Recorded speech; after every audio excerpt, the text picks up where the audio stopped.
हमारे आदरणीय बासुदा को नमन करते हुए मैं बताना चाहूँगा, बासुदा जब थोड़े से तनाव से होते थे, थोड़े से टेंशन में, स्ट्रेस में होते थे, तो अपने जेब से रुमाल निकाल के उसे चबाने लगते थे। जी, पूरी फिल्म इंडस्ट्री को ये बात मालूम थी और मेरा सौभाग्य है कि मैंने बासुदा के साथ 2 फिल्मों में काम किया है। 1984 में एक फिल्म में काम करने का सौभाग्य प्राप्त हुआ, एक रुका हुआ फैसला, जिसे स्टेज प्ले मेरे बड़े ब्रदर रंजीत कपूर ने डायरेक्ट किया था। और उसके बाद 1985 में एक बार फिर काम किया चमेली की शादी में, और इसी फिल्म में मुझे डबिंग करने का मौका मिला किशोर कुमार के एक गाने में। तो किशोर कुमार के साथ अगर एक सोलो है तो सोलो गाने में फिर कोई और आवाज़ नहीं होनी चाहिए, लेकिन अगर किसी ने भी एक शब्द भी बोला है तो हम लोग कहते हैं कि वो डुएट है भाई, सोलो गाना नहीं है। जैसे आपको याद दिलाना चाहूँगा, शोले के अंदर वो कहते हैं कोई हसीना जब रूठ, तो उसमें हेमा मालिनी बोलती हैं हट साले, तो हम उसको डुएट मानते हैं। तो मैं कह सकता हूँ मैंने किशोर कुमार के साथ डुएट गाया है।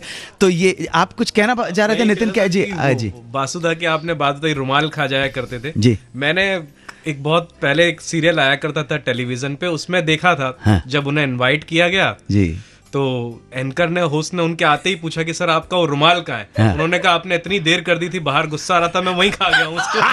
अच्छा, बोला पाता था दादा बड़े प्लांटर थे। हाँ, दादा बड़े, जी जी। अभी दादा जूरी के चेयरमैन, नेशनल अवार्ड की जूरी में। हमारे साथ राजेश कुमार गुप्ता जी भी हैं, कुछ बताने के लिए बेताब हैं। राजेश जी के बारे में बताओ, इनके साथ मैं काम कर चुका हूँ, टेलीविजन के बहुत मशहूर डायरेक्टर हैं।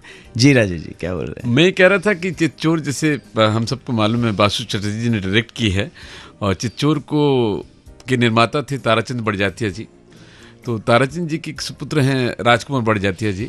राष्ट्रीय के साथ मेरे को भी सौभाग्य प्राप्त हुआ, मैंने प्यार किया में सूरज बड़जात्या को असिस्ट किया था।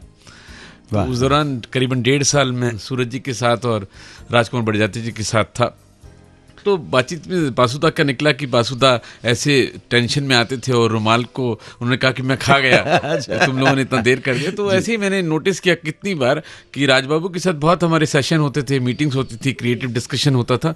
उस दौरान अक्सर राजबाबू भी बात करते करते अपना जेब से रुमाल निकाल के मुंह में रख लेते थे, उसका एक कोना, और आधा घंटा मुंह में रखे रहता था रुमाल, और वो बात करते रहते थे।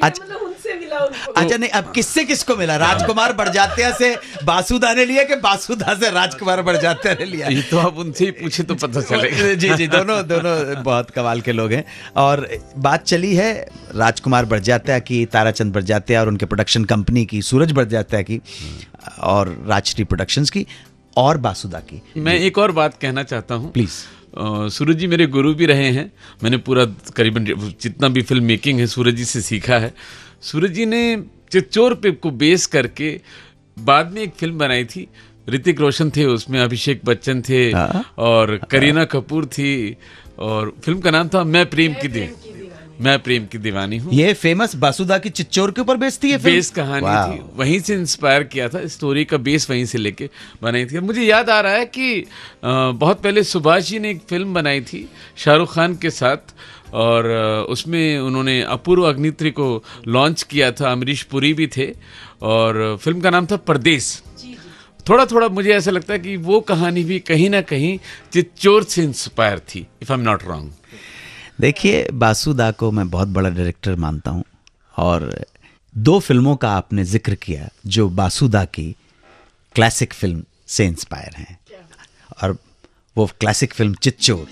बात चल रही है साल 1976 की। 1976 में एक माइलस्टोन फिल्म का सब्जेक्ट लेकर सामने आए यश चोपड़ा।